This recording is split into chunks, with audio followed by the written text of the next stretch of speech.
자, 안녕하세요. 인류 문명 사상 가장 진기하고 재밌고 흥미로운 여정이 있는 부다로드에 오신 것을 환영합니다.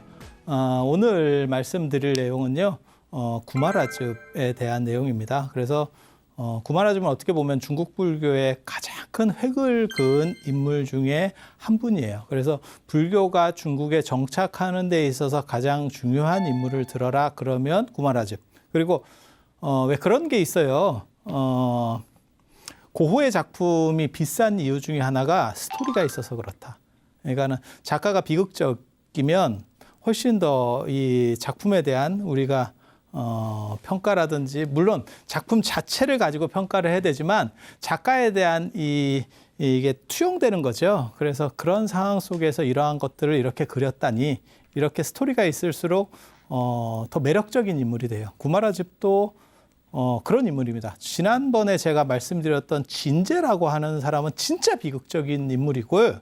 구마라즙은 그렇게까지 비극적이지는 않아요. 하지만 이 사람을 위해서, 이 하나의 스님을 위해서, 한 분의 스님을 위해서 두 나라가 멸망하는 아주 진기한 이야기, 그리고 어떻게 보면 동아시아에서 가장 유명한 대처승? 이라고 할 수 있는 그런 진기한 스토리들이 아무튼 막 무진장 있는 분이 이 구마라즙이에요. 그래서 이분에 대한 이야기를 참 저도 일찍부터 하고 싶었으나 아깝지.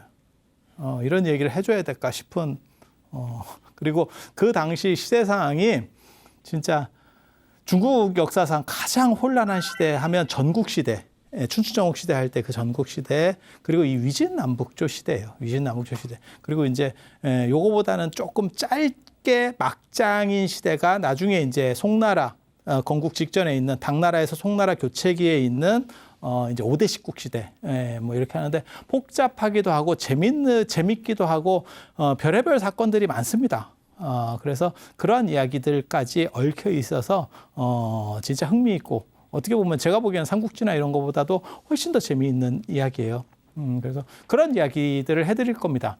처음에 불교가 들어왔을 때는 불교가 전혀 중국에 없다가 들어오는 거기 때문에 이게 불교예요. 이것만 갖고 됐는데, 불교가 몇백 년 정도, 그러니까 중국에서 있다 보니까 무슨 일이 벌어지냐면 체계를 잡아야 되고 이걸 나눠야 될 사람이 필요한 거지. 그걸 나눠야 될 필요성이 있는 거죠. 왜냐하면 계속 뒤죽박죽된 상태가 되니까. 그걸 했던 사람이 도한이에요. 지난번에 말씀을 드렸던 도한이에요. 그 사람이 기틀을 만드는 거죠. 기틀을 만드는 거죠.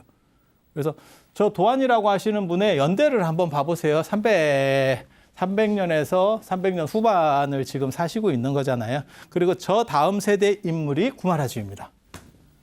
구마라즙입니다. 약 한 세대 정도 차이가 나죠. 그래서 도한이 터전을 다 닦는 거고, 그 밑에서 이제 강북에는 구마라즙, 강남에는 전에 계속 사이드 메뉴 비슷하게 나왔던 해원 스님이 있습니다.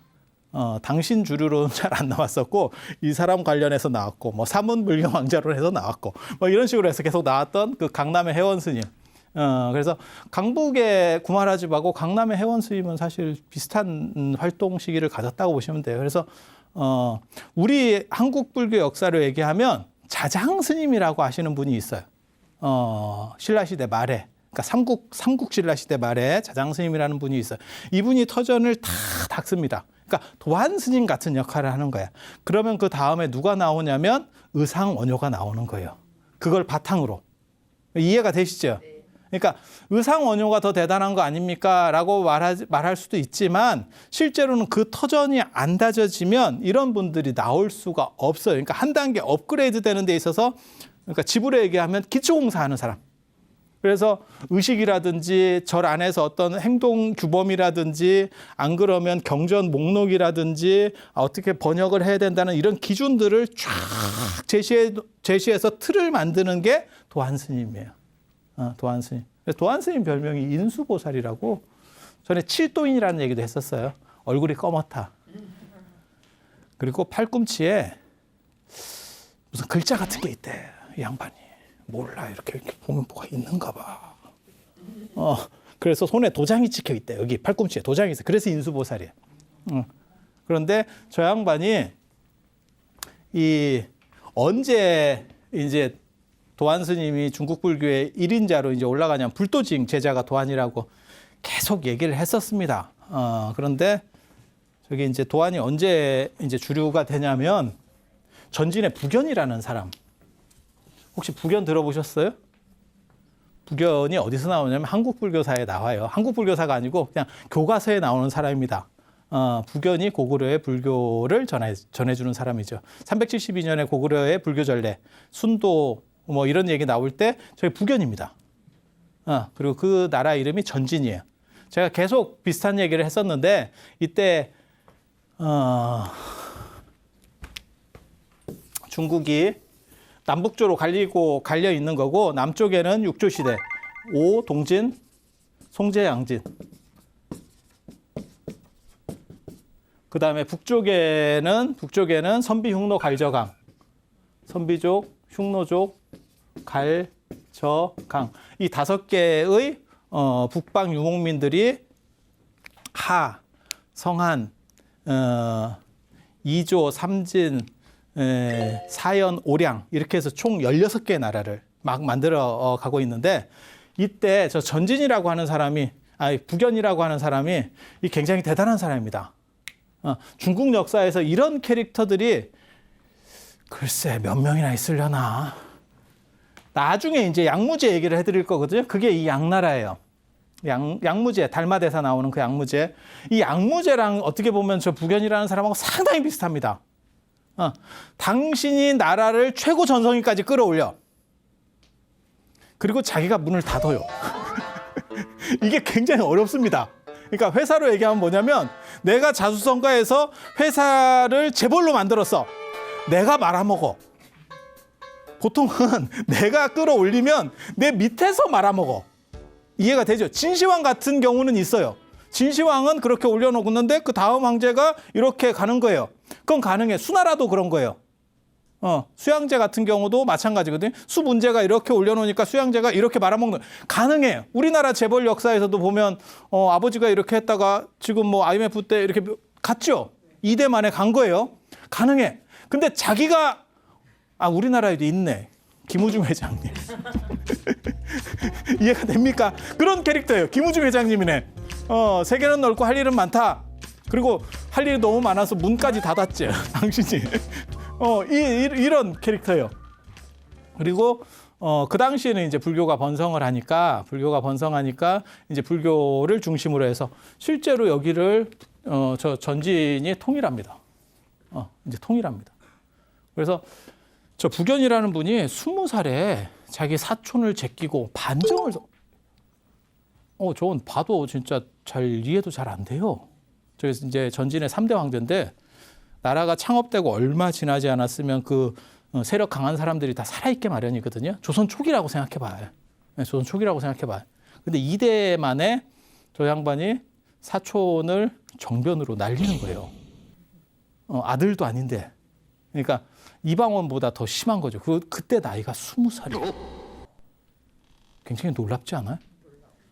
그렇게 과단성 있는 행동을 어떻게 20살에 하지? 그러니까 굉장히 대단한 사람이에요. 굉장히 대단하고 과감성이 있는 사람이에요. 그런데 이 사람 재상을 잘 뒀거든요. 재상들이 다 어느 정도 일을 해야 되니까요. 그래서 이제 참모가 그때 왕맹이라는 사람이었는데 그 사람하고 맞춰가지고 위에를 싹쓸이를 합니다. 싹쓸이를 해요. 그리고 이때 이제 남쪽에는 어느 나라가 있었냐면 동진이 있었어요. 동진이 이쪽에 있었는데 여기를 깨트리면 이제 천하통일이죠. 이제 한타 싸움만 남은 거예요. 그래서 동진을 깨기 위해서 한번 싸움이 일어나는 게 양양성 함락입니다. 379년에 있었던 양양성. 양양성이 어디냐면 동진에서 동진 영토예요. 이쪽으로 이제 치고 내려가는 거예요. 우리식으로 한국 지도로 얘기하면 충주 같은 데입니다. 거기를 딱 뺏기는 순간 대세가 확 기울어요. 옛날에 충주가 중원경이거든요. 충주 어딘지 아시죠? 그 정도를 장악해버리면 이게 위에서 내려오기가 굉장히 좋아요. 이렇게 이쪽으로 갈 수도 있고 저쪽으로 선택지가 굉장히 넓어지는 거죠. 요 충지 하나를 딱. 그래서 양양성을 10만 군데로 깨는 거예요. 저 10만 군데로 양양성을 깨고 나서 얻은 게 도안이죠. 그래서 전에 그런 얘기, 지난 시간에 그런 얘기 해드렸잖아요. 사해습착취, 뭐 미천석도안 뭐 이러면서 내가 양양성을 10만 군데로 깨고 나서 한 사람 반을 얻었다. 그 한 사람이 도안과 그다음에 반쪽 0.5가 습착치다. 그러니까 굉장히 생각이 괜찮은 사람이죠. 사실은 통일을 하려고 전쟁을 하는 거지만 내 전쟁의 목적은 능력 있는 인재를 구하기 위한 거야. 이렇게 얘기하는 거예요. 멋있지 않아요? 내가 능력 있는 사람들을 얻어서 천하를 평정하기 위해서 전쟁을 하는 거지 전쟁 자체가 목적이 아니야. 물론 아다르고 어다른 정도밖에는 아니지만 그렇게 말한다는 게 쉬운 게 아니에요. 쉬운 게 아니에요. 그래서 나는 저런 분들을 얻을 거야. 그리고 양양성을 함락시 이때가 어떻게 보면 이 양반의 꽃입니다. 인생의 꽃입니다. 딱 얻고 나서 이제 도안이 거의 어떻게 보면 약간 국사 비슷하게 전체를 이렇게 그리고 저 전진의 부견이라고 하는 분이 굉장히 불교적이에요. 그래서 불교를 중심으로 해서 내가 천하를 통일해 보겠다. 그리고 그거는 수나라 당나라 때까지 거의 비슷하게 내려갑니다. 왜냐하면 저 때는 유교나 무슨 뭐 도교나 이런 것들이 불교의 대거리를 할 수 있을 정도의 세력이 안 돼요. 그 당시에는 그랬어요. 그 당시에는 그래서 이제 거기서 이제 제일 큰 스님이 어떻게 보면 도안이고 도안이 틀을 짜놨는데 도안에게 있어서 가장 큰 문제점이 뭐냐면 도안은 원어를 몰랐다. 그러니까 저게 인도 건데 인도에서 중국으로 들어온 지 오래됐으면 원어를 몰라도 돼요. 그러니까 우리나라에서 예를 들어서 한국 불교를 하는데 내가 선불교 전공자예요. 저는 실제로 선불교 전공자거든요. 선불교 전공자가 인도말 알 필요가 없습니다. 인도의 어떠한 문자나 뭐 알 필요 없어요. 그냥 우리 것만 갖고 누적된 것만 갖고도 다 할 수 있어. 이해가 되죠? 인도 거 몰라도 돼. 근데 저 때만 해도 인도에서 들어온 지 얼마 안 되고 계속 경전이 번역되고 있는 상황에서 원어를 잘 모르면 이게 상당히 좀 이게 어떤 게 옳은지를 정확히 구분을 못 하는 거죠. 그럴 것 같기는 한데 알딸딸한 거죠. 이때 구마라집을 모셔오려고 생각을 합니다. 구마라집은 그 당시에 어디에 지금 있냐면 구자국이 여기가 이제 실크로드가 있고 여기가 이제 히말라야 쪽이면 이 동네 사람이에요. 이 동네 사람. 그래서 구자국 사람인데 저 양반은 거기서도 막 명성이 엄청나요. 그래서 이제 구마라집을 좀 모셔왔으면 좋겠습니다. 이렇게 해가지고 결국 부견이 7만 군대를 동원해서 383년에 여광이라는 자기 밑에 장군에게 야 가서 구마라집을 모셔와라. 그리고 맨 처음에 얘기한 건 사실 모셔오는 얘기가 아니고 이렇게 좀 보내주시면 안 되냐고 이렇게 했었어요. 처음에는. 그런데 저렇게 능력 있는 사람, 그러니까 요즘으로 말하면 최고의 학자라고 보시면 돼요. 그런 분이 한 분 어디에 딱 있으면 그 나라 전체가 살아나는 거예요. 우리도 마찬가지죠. 제가 그런 얘기 하잖아요. 선종에 그런 말이 있어요. 뿔 달린 짐승 많을 필요가 없다. 기린 하나면 된다. 기린이 뿔 달린 짐승 중에서 대장입니다. 최고예요. 기린이 뭐라고 생각하시면 되면 유니콘 같은 거 생각하시면 돼요. 그래서 일각이에요. 일각. 뿔이 하나. 뿔이 하나. 그 못 긴 그 동물원 기린 말고 이 뿔이 있는 기린. 그러니까 잡것들 다 필요 없고 하나만 우뚝한 것 딱 하나만 있으면 평정이다. 이런 거거든요. 지금도 우리도 마찬가지죠. 뭐 삼성 같은 회사가 몇 개만 있으면 만약에 예를 들어서 뭐 테슬라 같은 회사가 우리나라에 있으면 이런 게 몇 개만 있잖아요. 테슬라, 아마존 이런 전 국민이 먹고 삽니다. 전 국민이 먹고 사. 그거 뜯어먹고 그냥 삽니다. 거기서 발생되는 고용 인원만 가지고도 우리가 다 취직해서 살 수 있는 거예요. 그러니까 예전에도 마찬가지예요. 뛰어난 학자, 뛰어난 종교인, 뭐 뛰어난 정치가 한 명이 있으면 나라가 확 움직입니다. 예전에는 더 심했어요. 그래서 구마라집이 내려온다라고 하는 얘기는 뭐냐면 문화적인 다양성. 그러니까 문화적인 게 쫙 높아지고 거기에 과학적인 게 들어가요. 예전에는 지금은 좀 다르지만 이 시대에는 인도 문화가 높았기 때문에 인도 문화가 계속 중국으로 들어오는 거예요. 그리고 여기에 과학이나 이런 것도 같이 섞여서 들어와요. 우리나라로 딱 얘기하면 어느 시점이라고 보시면 되냐면 구한말, 예, 안 그러면 조선시대 말기에 서학이라는 개념이 있어요. 서학. 그러니까 뭐 망원경, 망원경, 그다음에 뭐 시계, 예, 달력, 뭐 이런 것들. 우리는 그 당시에 과학이 좀 떨어졌었기 때문에 그런 게 이제 선교사들이 그런 걸 가지고 들어오면 사람들이 이제 실겁하는 거죠. 그런 것도 있었다고 생각하시면 돼요. 그래서 구마라집이 내려가면 이제 문화도 훨씬 발전하고 그 다음에 국가적인 것도 이제 번성해서 결국은 그리고 불교적 당위성도 생기는 거죠. 가장 머리 좋은 스님이 나를 지지하면 그러면 이게 쉽겠다라고 생각을 한 거죠. 그래서 구자국에 얘기를 했더니 구자국에서 노를 합니다. 구마라즙을 보낼 수 없다. 구마라즙을 보낼 수 없다. 그렇게 해서 이제 여광한테 군대를 파견해서 7만 군대를 파견해서 구자국을 결국 깨트리고 구자국 왕은 죽고 구마라즙이 잡혀와요. 사건은 그렇게 돼요. 그런데 여기서 알아두셔야 될 게 단순히 그건 이제 명분이고 단순히 스님만의 문제는 아니에요. 스님 한 분을 어쩌고 엄청난 전쟁을 일으키는 건 아니고 중국이 언제나 관심을 보인 거는 서쪽은 관심을 보여요. 서쪽은 관심을 보여. 동쪽에 우리나라가 있습니다. 네, 동쪽에 우리나라가 있어요. 여기 이제 고구려예요. 그 시절에. 우리에 대해서는 별 관심을 안 보입니다. 중국이.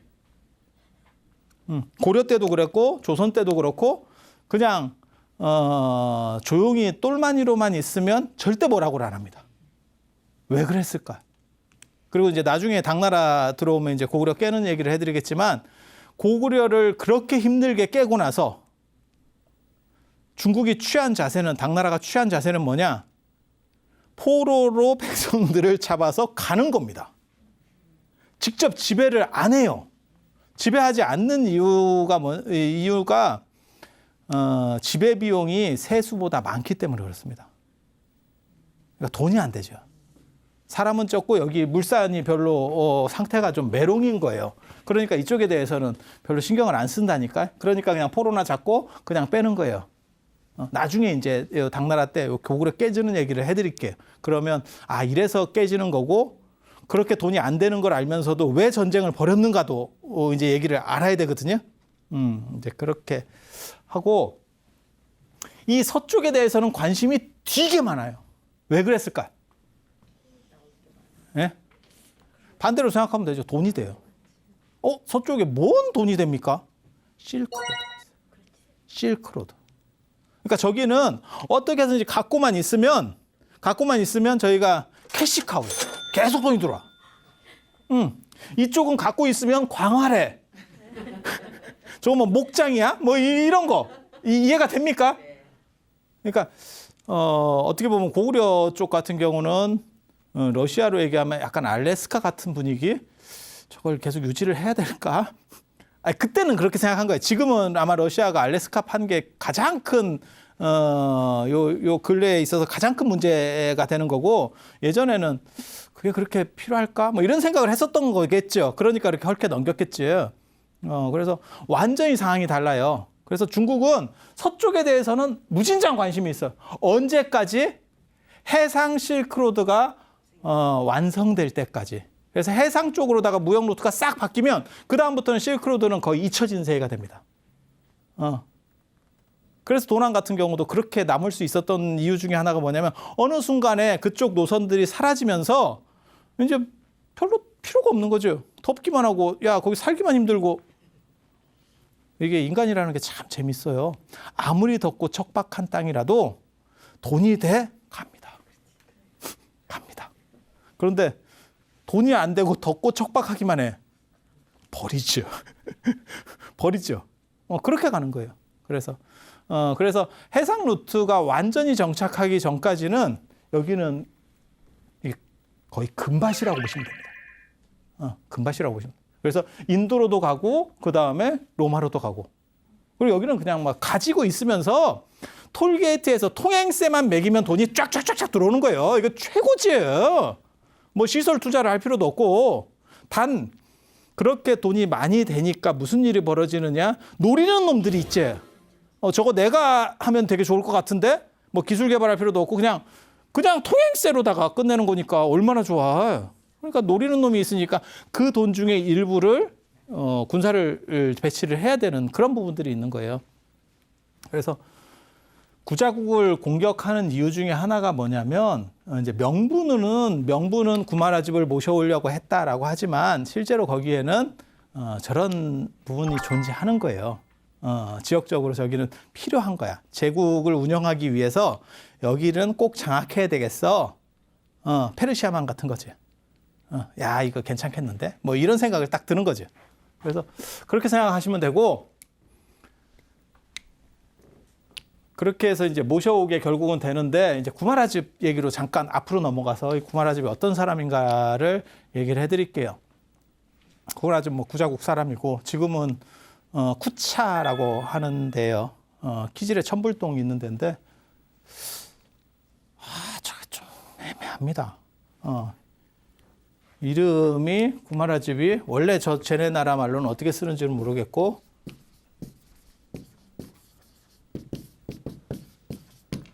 이게 엄마 이름입니다. 이게 그리고 아빠 이름이에요. 그래서 아버지 이름이 구마라염이에요. 엄마 이름이 지바입니다. 이 지바가 이제 약간 굉장히 재밌는 사람이에요. 지바, 이게 아이동자고 어리다라고 하는 뜻이고, 이게 목숨 숫자예요. 이게 지바가 수로도 번역이 되고 명으로도 번역이 돼요. 이게 자이나교에서 말하는 생명의 본질을 지바라고 하는 거예요. 외도식 이름입니다. 근데 저 엄마가 굉장히 특이한 사람이에요. 저게 구마라집의 공주인데, 공주인데 진짜 희한해. 저 아버지는 인도 사람이라는 설도 있는데 아마 구자국 출신일 거예요. 두 가지 설이 있거든요. 인도에서 왔다라는 얘기도 있고, 뭐 구자국 사람이라고 하는데, 제가 보기에는 전후 관계상 구자국 사람일 것 같아요. 그래서 구자국의 원래 귀족 출신인데, 신라로 얘기하면 뭐 진골 출신 같은 건데, 인도로 넘어가서 저쪽에서 이제 인도를 살살살 해가지고 인도로 가서 이쪽이 이제 캐시미르라는 지역이에요. 이게 개빈국 뭐 이런데, 여기도 굉장히 좋은 데입니다. 지금은 여기가 어디냐면, 파키스탄, 그 옆에가 이제 빈라덴이 있던 데 있잖아요. 아프가니스탄. 이런 데거든요. 스탄이 땅이라는 뜻이에요. 굉장히 좋은 데입니다, 저희가. 왜? 딱 봐. 여기도 무역에서 이렇게 들어오는데 여기만 잡고 있으면 통행세가 엄청 나올 것 같지 않아요? 저희 문명의 교차로예요, 진짜. 땅값 겁나 비싼데. 졸고 있어도 사람들이 왔다. 근데 그냥 두당 얼마씩 매기기만 하면 돼요. 이게 세금만 그냥 매기면 못 통과하고 갈 수가 없어요. 엄청 좋지. 엄청 좋지. 지금은 어때요? 지금은 별 볼 일 없지. 지금은 별 볼 일 없지. 그러니까 이게 땅값도 시절을 잘 만나야 돼요. 저 때는 뭐 저기는 투자만 하면 끝나는 겁니다. 우리 어렸을 때 강남 생각하시면 돼. 사놓기만 하면 끝났어. 인생 끝이야. 그런 터예요. 그런 터. 그래서 이렇게 돈이 많은데 특징이 뭐냐면 문화가 발전해요. 돈이 많으면 당연히 여러 가지 이런 문화적인 거라든지 안 그러면 사회 기반적인 것들이 위로 상향할 수밖에 없죠. 그렇지 않을까? 그건 뭐 당연한 얘기죠. 돈 없는 사람들이 무슨 놈 문화야. 먹고 살기 바쁜데. 여러분 어렸을 때 그랬잖아요. 땅강아지나 구워 먹고 땅 따먹기 이렇게 해가지고 그런 건 하고 있고, 비석치기 뭐 이런 거 하고 있었지. 무슨 놈은 뭐가 있었어? 아무것도 없었지. 그런 것만 갖고도 행복했었지. 없으면 그런 거고, 지금은 그러는 거 애들이 뭐 자기 손자가 땅에서 이렇게 흙장난하고, 야 그거 지저분하다. 여러분들은 그거 맛도 보고 했었잖아요. 이게 천일염인가 뭐 이러면서 이렇게 한 번씩 먹어도 보고 뭐 했었던. 그러니까 이게 돈이 있으면 당연히 그런 게 다 발전하는 거예요. 그래서 학문도 발전하죠, 당연히. 그래서 이렇게 와가지고 여기로 오고 뭐 인도로 살짝 들어가고, 그래서 그 양반이 출가를 했다는 거예요. 귀족 출신들이 출가하는 경우가 이제 두 종류가 있는데, 밀려서 출가하는 경우가 있고 자기 의지로. 우리나라도 이제 뭐 자장 스님이라든지 안 그러면 의천 스님 이런 분들은 자기가 의지로 출가하니까 돈 생각 없고 공부 열심히 하죠. 왜냐하면 내가 재벌집, 요즘으로 말하면 재벌집 아들인데 아유 나 그거 상속 이런 거 필요 없고 나 공부할래, 이렇게 한다고 생각해봐요. 얼마나 열심히 하겠어요. 내가 좋은 걸 찾아서 가는 건데요. 그래서 출가해서 그 구마라염이라는 사람이 출가해가지고 스님이 돼서 이렇게 쫙 다시 돌아온 거야, 그 나라로. 내가 말이야 이게 우리식으로 말하면 그런 거지. 일제강점기 때 뭐 와세다 대학을 나왔어요. 뭐 이렇게 딱 오는 거야. 그러면 이제 이 동네 최고 지식인이지. 야, 너네 뭐 게임 내가 가보니까 이제 이러면 벌써 경기가 끝이에요. 그래서 딱 그런 상황이 된 거죠. 그때 이 지바가 20살이었는데 이게 눈이 굉장히 높아요. 그리고 저 양반 진짜 희한한 사람이야. 이해할 수 없는, 어떻게 보면 헬리콥터 마음의 시조고 굉장히 특이한 사람입니다. 야, 저런 여자랑 과연 살 수 있을까 싶을 정도로 변덕스럽고, 왜냐하면 그때 자기가 20살이었는데 그 구마라 여미 스님인데 저 양반하고 결혼하겠다 이렇게 나오는 거예요.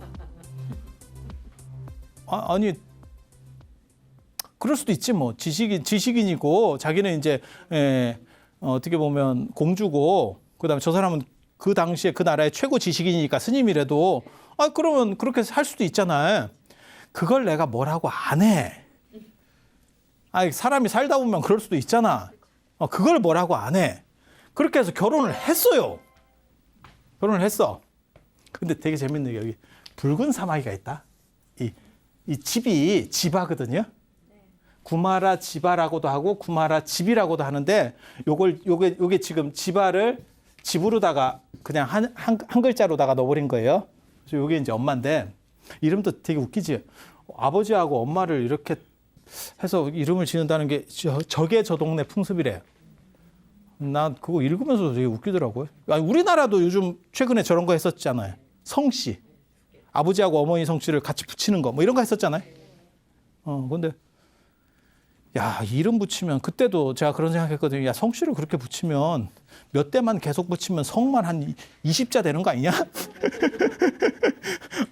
그래가지고 한 20, 30대 내려가면 성 쓰는데 한 50자를 써야 돼. 초등학교에 들어갔는데 선생님이 야, 네 이름 한 20번 써와. 이러면 이름 쓰다가 1시간 가요.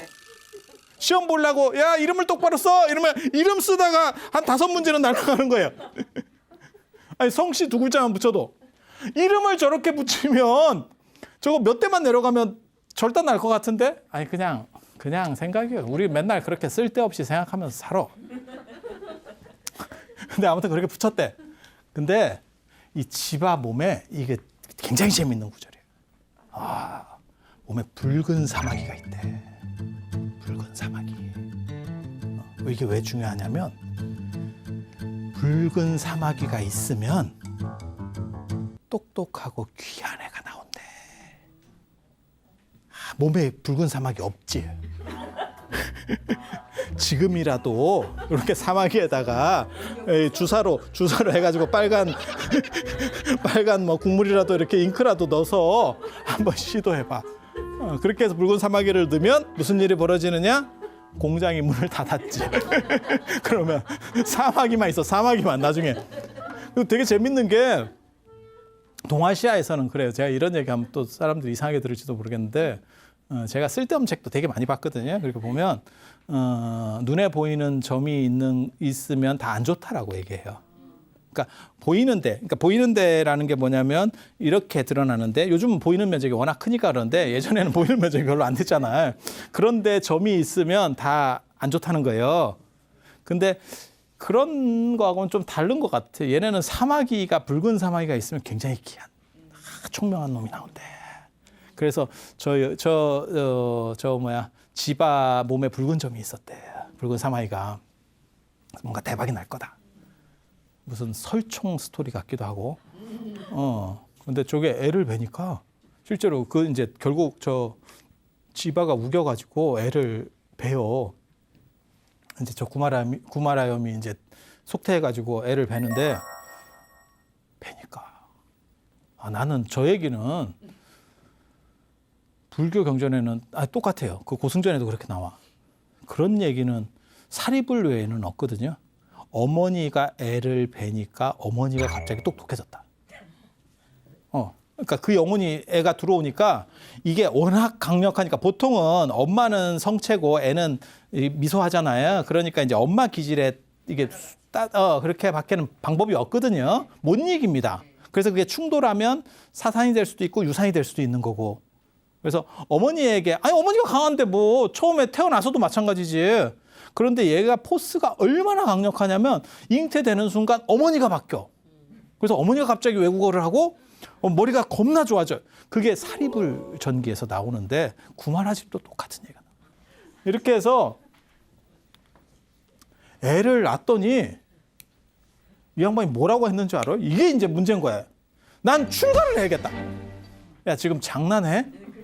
내가 이 사람 입장이라고 생각해봐.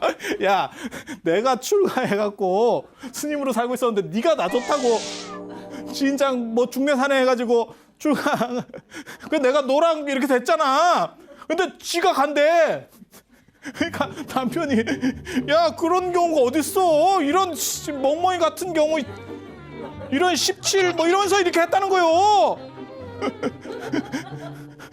아니 얼마나 황당해서 내가 원래 귀족인데 기록에 보면 그렇게 나와요. 구마라염이 원래 재상 정도가 될 수 있는 사람이었는데 난 그거 안 하고 출가하려고 그래서 공부하고 왔더니 이게 여자가 붙었어. 그래갖고 죽기 살기로 나뉘면 안 된대. 그래서 아유 뭐 사람 하나 건지는 셈 치고 했더니 그래 애 하나 낳았더니 이제 내가 갈게 이렇게. 야 그럼 나는 그렇게 잡았다는 거예요. 그랬더니 탄식 투쟁을 해요. 아니 더 웃긴 건 애도 데리고 가요. 이건 내 거니까 내가 갖고 가야지 이러면서 야 이거 너무하는 거 아니요? 근데 단식 투쟁을 해가지고 결국 죽게 생기니까 남편이 이제 그럼 가라고. 그러니까 성격 특이해요.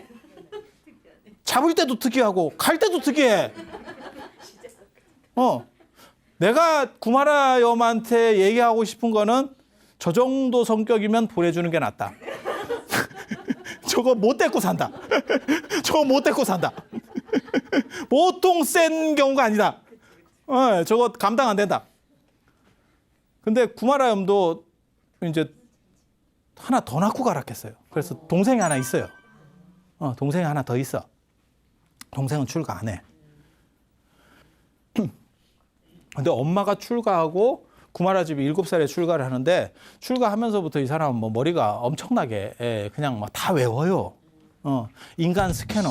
그래서 되면 막 이렇게 샥 외우는 사람. 전설적인 뭐 이런 분들이 있어요. 이렇게 그냥 막 보기만 하면 다 외운대. 뭐 그런 사람이에요. 그리고 막 외우고 이 엄마가 이게 헬리콥터 맘의 시조라고 내가 얘기하는 게 뭐냐면 출가를 했는데도 불구하고 엄마가 계속 얘를 관리합니다. 그래서 유학을 가요. 9살에. 엄마가 데리고 갑니다. 그게 개빈국 캐시미르 쪽으로 가요. 여기 가서. 그래서 여기서 소승불교를 배워. 소승불교를 배워. 아마 유부 계열일 거예요. 이쪽 지역은 무조건 유부니까. 그래서 반두달다 선생 밑에서 배우는데 저 선생도 재밌어. 나중에 구마라집이 뜨고 난 뒤에 내 제자가 그렇게 대단해요? 이제 구마라집이 완전히 나중에 얘기해. 그렇게 대단해요? 하고 보러 왔다? 그랬다가 선생님 이러면서 제자가 됐대. 야 이게 지금 제가 짧게 얘기해서 그렇지 참 진짜 너무너무 진기한 사연입니다. 그리고 12살에 돌아와요. 더 이상 배울 게 없어. 그리고 나중에 여기서 이제 끝나는 게 아니고 이 주변에 또 왔다 갔다 합니다. 엄마가 계속 데리고 다닙니다. 그래서 대승불교도 가르치고 뭐 이렇게 해요. 그래서 나중에 구마라집은 대승불교로 전향을 하는 거고 처음에 배울 때는 소승불교를 배웠고 결국은 삼론 쪽 그러니까는 용수의 반야공관 그거를 나중에 또 제가 설명을 해드릴게요. 오늘은 아마 못할 겁니다. 구마라집 제자 중에서 승조라는 분이 있는데 중국 사람으로서는 최초로 반야공사상을 이해한 사람. 굉장히 멋있는 사람이 또 있어. 그렇게 해서 여기 보면 기가 막힌 얘기가 있어요. 35살까지 다 이제 12살에 이 예언을 받는 거예요. 35살까지 얘가 파괴하지 않으면. 우바국다가 누구냐면 아쇼카 왕의 어떻게 보면 왕사나 국사 같은 사람이에요. 아쇼카 왕을 불교로 쫙 이렇게 하면서 이런 제국을 이렇게 관할할 수 있도록 해주는 사람, 이렇게 인도해주는 사람, 그러니까 멘토지. 아쇼카 왕의 멘토. 그럼 우바국다 같이 될 사람이다라고 얘기를 해. 파괴하지 않으면 이 기록을 보면 되게 재밌어요. 사실 결국은 나중에 구마라집이 파괴를 하거든요. 그래서 이제 파괴를 하면 약을 엄청 잘 팔고 공부를 잘하는 법사가 될 거다. 이렇게 돼요. 둘 중에 하나다. 둘 중에 하나다. 그렇게 결국은 구마라집이 파괴를 해서 법사가 됐다. 스토리는 그렇게 돼요. 근데 저 기록을 읽어보면 되게 재밌는 게 35살까지인데 이 양반이 파괴하는 때가 언제냐면 383년이거든요. 그러면 야 35살 넘은 거 아니냐? 이게 39살 정도에 파괴하는 거잖아요. 누가 저 얘기를 놨는데 기록을 했는데 40살에 이렇게 기록을 해야 되는데 잘못 기록했는가 봐. 그래서 이제 어떤 할배가 날짜 계산을 못 했는갑지. 한 40살에 정도 했으면 딱 맞는데 35살. 아무튼 스토리는 그거예요. 스토리는 그거예요. 그래서 이때까지 파괴하지 않으면 이제 이 사람은 굉장히 대단할 거다. 라는 예언을 듣게 되고 여기서 이제 구자국에서 굉장한 명성을 떨치고 저 동네에서 실크로드의 이름이 쫙 퍼집니다. 그리고 실크로드가 계속 사람들이 왔다 갔다 하기 때문에 야 어디에 뭐 대단한 사람이 있다더라. 야 저쪽에 이번에 방탄 주식에 상정된대. 뭐 이런 얘기들이 막 퍼지고 있는 거야. 그래서 엄청 이름이 떴을 때 그 얘기를 들은 사람이 도안이고 도안이 저분만 모셔오면 중국 불교가 내가 지금 틀 가지고 있는 것을 완전히 보완하면서 확 털을 다질 수 있겠다. 그렇게 해서 부견한테 이제 모셔오십시다. 구마라집을 모셔오십시다. 저것도 대단한 거예요. 왜? 도안이 살았을 때 구마라집이 오잖아요. 제가 보기에는 구마라집한테 밀립니다. 구마라집은 뭐 나오는 게 게임이 달라요. 도안급이 아닙니다. 도안도 상당한 천재인데 구마라집은 거의 뭐 전설급의 천재거든요. 레전드기 때문에 안 됩니다. 나중에 이제 번역할 때 보면 35점 294권 뭐 이렇게 번역을 하는데 번역만 많이 하는 게 아니에요. 머리 자체가 엄청나게 대단한 사람이에요. 엄청나게 대단한 사람. 그런데 사람이라고 하는 게 자기보다 내가 여기서 1인자야. 그런데 저쪽에 1인자인데 나보다 셀 것 같아. 안 모시고 옵니다. 이게 굉장히 중요한 거예요. 근데 발전하는 집단의 특징 중에 하나가 나보다 더 대단한 사람이라도 저 사람이 나보다 잘할 것 같으면 모셔오는 거예요. 굉장히 어떻게 보면 낭만적인 이야기예요. 그렇게 해서 결국 부견이 여광한테 7만 군대 줘서 구자국을 깨트리고 구마라집을 잡아요. 그런데 아이러니하게도 이 두 분은 못 만나요. 이 두 분은 못 만나요.